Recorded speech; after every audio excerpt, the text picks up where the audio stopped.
5월 12일 수요일 말씀 동무입니다. 역대하 20장 1절부터 13절까지 말씀인데 말씀 순종했는데도 어려움이 발생했을 때라는 제목입니다.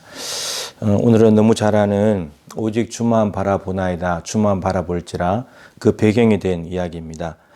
여호사밧 임금 때에 암몬 모압 마온이라고 하는 세 연합군이 힘을 합쳐서 여호사밧을 쳐들어옵니다. 쳐들어왔을 때 여호사밧 임금이 주만 바라봅니다 라고 했던 그 장면입니다. 오늘 이렇게 단락별로 굉장히 중요한 내용들이 있지만 이 주만 바라본다고 했던 그 정확한 배경에 직접적으로 연관이 있는 모습을 좀 보려고 하는데 10절부터 나오는 얘기입니다. 그 옛적에 이스라엘 백성들이 출애굽을 해가지고 이제 가나안 땅으로 갈 때 광야 40년을 돌면서 세일산을 건너서 이렇게 지나서 사해바다 오른편으로 이렇게 진입을 했잖아요. 근데 이때 지나갈 때 하나님께서 이제 큰 길로만 지나가고 저들에게는 손대지 마라. 그래서 이제 먼저 정탐꾼을 보내가지고 사람들을 보내가지고 그 나라 사람들한테도 우리가 그냥 지나가기만 하겠다. 우리가 전쟁하러 온 것이 아니다. 지나가기만 하겠다. 그리고 이제 포도원이나 이런 물건에 손대면 우리가 값을 지불하겠다. 이렇게 했는데 근데 그들이 이제 전쟁을 오히려 하러 왔잖아요. 이들 손 안 대려고 했었죠. 그러는데 이렇게 갔습니다. 아무튼 그때 당시에 무찌르고 갔는데 그러고 갔는데 가나안 땅에 들어갔고 이제 살아가던 중이었는데 이제 이렇게 말합니다. 근데 모압과 암몬 자손이 이제 쳐들어왔다는 거죠. 그래서 이렇게 말합니다.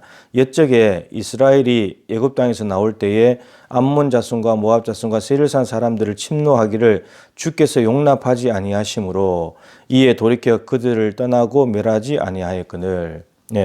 이제 하나님이 손대지 말라고 해서 손을 안 댔다는 겁니다. 그러니까 하나님 말씀에 순종한 거죠. 하나님 말씀에 순종해가지고 이렇게 왔는데 이제 그들이 우리에게 갚는 것을 보고 이제 그들은 우리에게 오히려 지금 우리를 죽이려고 옵니다.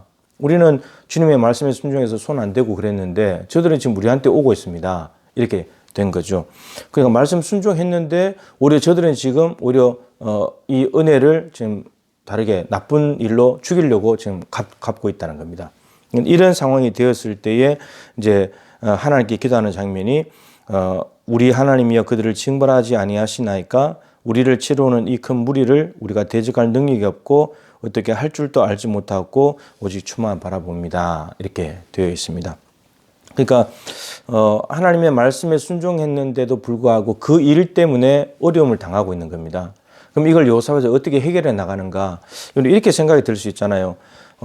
말씀에 순종했는데 이렇게 어려움이 생겨? 불평불만이 생길 수 있습니다. 이제 말씀 순종할 필요가 없겠다. 말씀 순종했으면 뭔가 하나님이 책임져 줘야 되는데 무슨 일이 없어야 되는데 오히려 그것 때문에 어려움을 당하니까 이제 앞으로 말씀 순종하지 말자 이렇게 생각이 들 수 있고 또 하나는 우리에게 116만의 군사가 있으니까 군사 데려가서 쟤들 혼내자.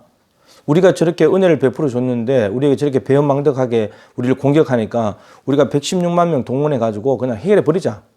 인간적인 방법을 동원해서 문제를 풀어갈 수도 있는데 근데 여호사밧은 이 둘 다 선택하지 않고 주만 바라봅니다. 그리고 이 고백이 참 귀하잖아요.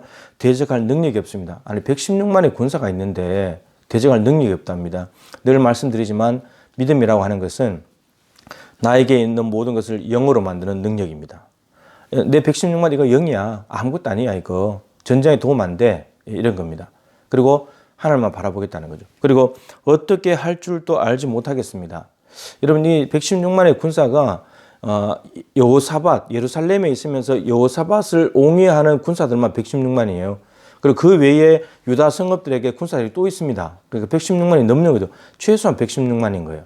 근데 어떻게 할 줄을 모르겠대요. 군사를 뒀는데 군사를 움직이지 못하겠다 이런 말이 아니잖아요. 전략이 없다는 말이 아니잖아요. 다 할 수 있지만 인간적인 방법을 쓰지 않겠다는 거죠. 이런 116만을 동원하는 것은 인본주의예요. 인간에게 있는 힘과 지식과 권력을 자원으로 삼아서 해결해 보겠다는 거죠. 근데 신본주의는 하나님이 유일한 자원인 거예요. 주만 바라보겠다는 것은 이 모든 것들로 해결하지 않을 겁니다. 하나님이 해주셔야 됩니다. 그리고 우리가 말씀 순종했는데 어려움이 왔기 때문에 이것에 대한 부분은 하나님이 책임지셔야 됩니다. 이렇게 이제 여호사밧이 하나님께 기도하는 내용입니다.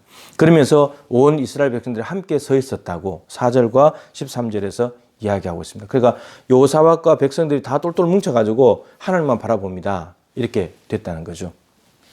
하나님의 말씀에 순종했을 때, 그런데 그 일로 인해서 어려움이 찾아오게 되면 어떻게 되냐? 계속 주만 바라봐야 됩니다. 그 주님이 해결하실 거니까. 주님이 책임지실 거니까. 우리 이 믿음이 있어야 합니다. 히브리서 참 많이 말씀드렸지만 예수를 믿으면 구원을 얻는다. 예수 믿어야 구원이 있다. 이렇게 해가지고 예수를 믿었는데 기독교에 왔는데 박해가 있단 말이에요. 어떻게 할 거냐 이거예요. 예수 믿으면 구원 받는다고 해서 기독교로 왔는데 그래서 구원 받는다고 믿고 있는데 근데 박해가 온단 말이에요. 그러면 순종해가지고 구원 얻었다고 해서 왔는데 근데 박해가 오니까 어떻게 되겠습니까? 다른 데로 갈 생각이 들잖아요. 그럴 때 히브리서 기자의 처방이 이거였잖아요. 믿음의 주요 온전케 하시는 이인 예수를 바라보자. 예수를 바라봐야 된다는 거예요. 오직 주만 바라보나이다. 똑같은 거예요. 말씀 순종했는데 어려움이 왔는데 그 예수를 계속 바라보래요. 그리고 히브리서 3장 1절에는 예수를 깊이 생각해라. 우리의 믿는 도리의 사도이시며 대제사장이신 예수를 깊이 생각해라. 지금 예수 믿는 것 때문에 어려움 당하고 있는데 예수님 때문에 고통이 왔는데 근데 그 예수를 생각하래요. 이게 이겨내는 방법이랍니다. 그러니까 예수를 믿고 말씀에 순종해가지고 어려움이 찾아왔을 때 예수를 내팽개치고 믿음을 저버리는 게 방법이 아니라는 거예요. 우리는 이렇게 해결하려고 그러잖아요. 어떤 일을 했는데 그 일을 정말 잘했는데 근데 그 일 때문에 어려움이 생기면 그걸 다시 안 하려고 그러잖아요. 말을 또 안 들으려고 그러고. 그런데 성경에 있는 방법은 예수님 믿는 것 때문에 어려움 당할 수 있고 순종해가지고 어려움 당할 수 있는데 그때 어려움이 있을 때는 예수를 계속 봐야 된다. 예수를 계속 믿어야 된다. 생각해야 된다. 그래야 이겨낼 수 있다라고 이야기합니다. 그런데 여호사밧이 정말 그렇게 했습니다. 그렇게 했다가 하나님부터 응답받아서 승리하게 되죠. 그래 내일 나옵니다. 여러분들이 말씀에 순종 우선 해야 되겠고 순종하지 않는 부분은 우리가 회개해야 될 부분이고 순종했는데도 불구하고 어려움이 왔다. 그러면 그 예수를 계속 바라보시면서 하나님 책임져 주세요. 주님밖에 바라볼 데가 없습니다. 내가 뭐 잘못해가지고 어려움이 온 것도 아니고 그랬다면 내가 하나님 앞에 엎드려서 회개해야 될 일이지만 하나님 말씀대로 했는데 어려움이 왔다면 하나님 책임지셔야 됩니다. 나는 주님만 바라볼 겁니다. 주님 외에 해결책이 없습니다. 116만 군사 아무것도 아닙니다. 주님만이 해결책입니다. 하나님이 유일한 자원입니다. 나 하나님의 자원으로 살겠습니다. 이렇게 가면 하나님께서 우리의 모든 어려움들을 해결해 준다고 말씀하십니다. 여러분 우리가 살아가는데 뭐 그렇지 않아도 많은 일들이 있는데 순종했는데도 불구하고 어려움이 온다면 정말 낙심이 될 만하지만 주만 바라볼 때 바로 그 주님께서 우리의 모든 문제를 해결해 주시고 순종한 것에 대해서 고맙다고 하시면서 우리에게 큰 은혜를 베풀어 주실 줄로 믿습니다. 기도하겠습니다. 하나님 아버지, 오늘 여호사밧 임금이 연합군이 쳐들어오는 엄청난 위기 앞에서 했던 유일한 행동은 백성들과 함께 하나님을 찾는 것이었습니다. 여호사밧 임금이 먼저 하나님을 찾으니까 백성들도 하나님을 찾았습니다. 말씀에 순종했는데도 불구하고 어려움이 왔을 때 이들은 불순종의 길을 가거나 원망과 불평하거나 자기 힘으로 해결한 것이 아니고 군사는 조금도 움직이지 않았고 그냥 하나님 앞에 엎드려 오직 주만 바라보나이다라고 고백합니다. 그랬을 때 하나님께서는 은혜를 베푸시고 응답을 주셔서 해결해 주시는 놀라운 역사를 말씀을 통해서 확인합니다. 오늘도 우리가 하나님 말씀에 당연히 순종해야 되겠고 순종하고 난 뒤에 어려움이 찾아온다면 더 예수를 바라보고 더 예수를 생각하면서 이 모든 시간들을 책임져 주시고 함께 해주시는 하나님의 더 큰 역사하심과 사랑을 경험할 수 있는 우리 모두가 되게 하여 주시옵소서. 믿음이 더욱더 견고해질 수 있도록 도와주시옵소서. 예수님의 귀하신 이름으로 간절히 기도드립니다. 아멘. 기도 제목과 함께 기도하시다가 하루의 삶도 승리하시기를 축복합니다.